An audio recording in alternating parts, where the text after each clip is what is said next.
Hello, this is Prophet Tim Madungwe, the Velami Commander. Ndozanyema automatic ndamboitaura kwenguva refu, but tine imwe yatakutaura iko zvino.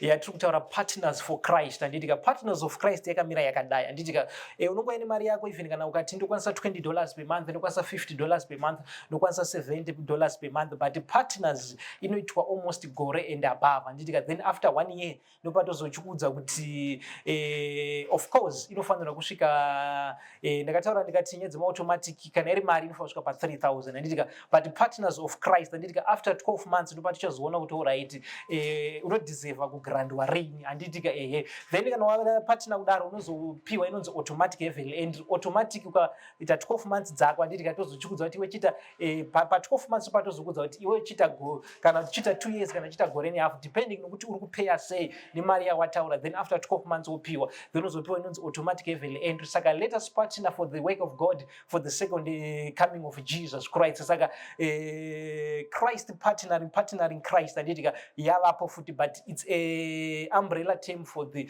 iri under the automatic level entry. Tuta kune munhu asina mari, kune munhu asina mota, kune munhu bozakati unonza mota yako, unonza imba yako, unonza stand yako anditika kana kuti unonza 3000 to 5000 anditika wopiwa ipapo utwa granted. Saka ukaunza zvinhu ndataura mota imba stand anditika unokwanisa kupiwa automatic level entry ipapo watova qualified for heaven anditika. But kana usingakwanisi izvozvo futi the door is still there anditika ndo inonzi grace anditika unopatina basa raMwari for 12 months anditika but azvigumiri pa 12 months ndopatozochitaurani. But kana wachitanga kurai pa 12 months you are registering anditika then wachidaro wapedza 12 months uchipatina anytime from there unobva wazoitwa granted. Ndozvokuti unozotaurawo naProphet one on one. Saka partnering Christ yavapo iko zvino kune vana vachiti isusu hatina mastand hatina chi whatsoever yaunowana, but hatizoitawo zve $5 $10 at least totangirawo $20 and above $50 and above anditika. But ve20 tichatora vashoma vekutanga chete, but figure yedu tinotangira pa $50 and above anditika. Every month uchisa 50 yako anditika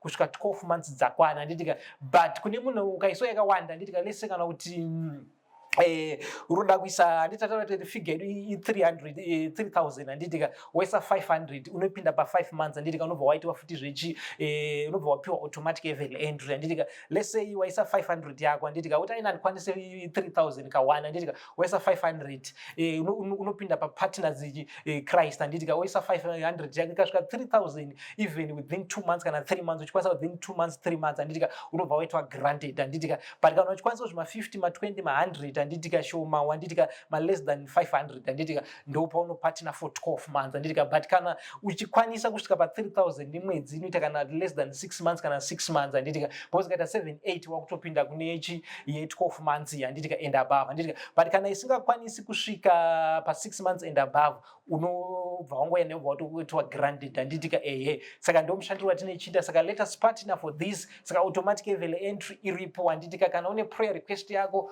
unouya zvakare anditika tine malist atakaisa zvakare kuti kuona munhu waMwari handshake nemunhu waMwari $30 anditika tiri kuramba chiparidza izvozvo kuona munhu waMwari handshake $30, kutora picture nemunhu waMwari $30 anditika one on one unonotify amount yaunoafoda. Tisati takuisa maprice but tinotangira pa 50 and above zvichienda anditika kana uchida one on one. Kana taneta please nevanhu vanouya kuma inbox aProphet Madungwe atidi auoni munhu waMwari empty handed. Hakuna zvinhu zvakadaro, zuva risiri mahara unotobuda kuti unorifambira anditika woenda panze orifambira ringoyumba mako mana chai mana from heaven Mwari vakakupai anditika vakupai mana yacho anditika yainaya kunze kweguta baba vemhuri bosi pakanzi uchadya cheziya. Saka ungangoenda kudenga mahara idya cheziya wamboshanda mota wochiuisa kudya cheziya anditika. Baba vaishanda vonotora vofamba vodzoka anditika voroshandira mhuri bosi chero vapiwa sei yakarega kunaya mumba bosi hakuna chemahara. Even Samuel etinotaona David vanotinewe kati tine chikafu. Saka hauoni munhu waMwari mahara. Saka bhuka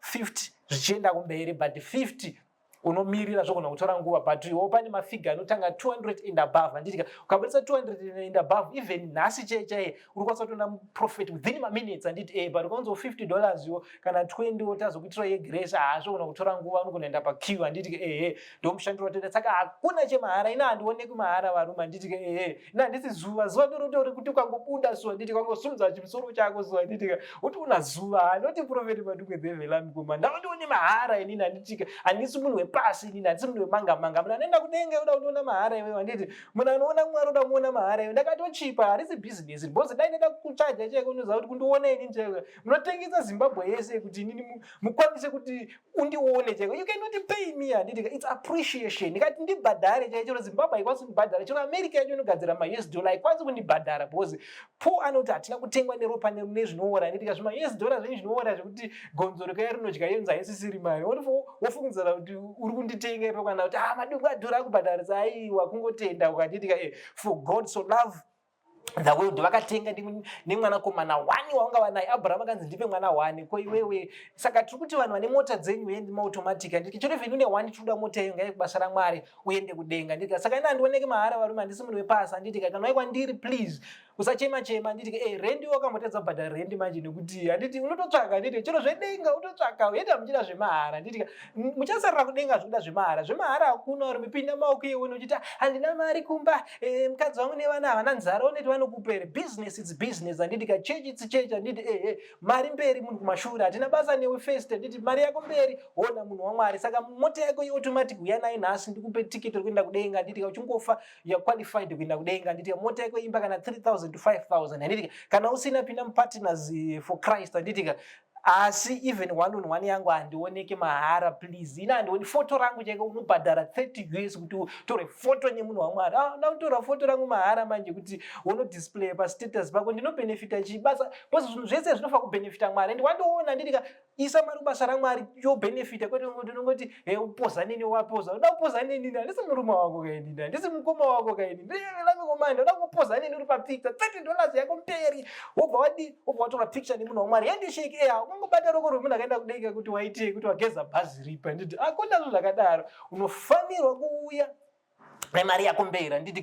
Jesu aitobhadhara 1 even taxi chaiwani iwe unoda kuti hausuda kubhadhara iwe zvinhu zvinondobhadharwa hakuna chemahara chaiwo handiti. Ukapfika musikana wako wasangana naye murodha handiti munodzana kuti I love you ndokuda but ukamutora inotunzi bhadhara nababa vacho appreciation. Abraham akabhadharira Isaac hakuna zvemahara handiti. Ungaona zvemahara muzuva kuti une mukadzi zvako zvokuti wangokecha mukadzi usingazivikani nababa kuti atova mukadzi wangu iwe enda unobhadhara kuna baba ndinonzi roora kwete kuti wangokecha muna first muno kana kuti maavenues yake watoenda utone mukadzi wototi ndemukadzi ndisingazivikani kuna baba asi mukadzi wako handiti. Hakuna chemahara handiti. Vanhu vaya ndo vari kudya roora bhozi pari kukubhadharisa ega. Mari haisi yake ndeyababa vake. Mozati maprostitute vakangwara vanozviziva kuti hakuna sex haisi yemahara varume handiti.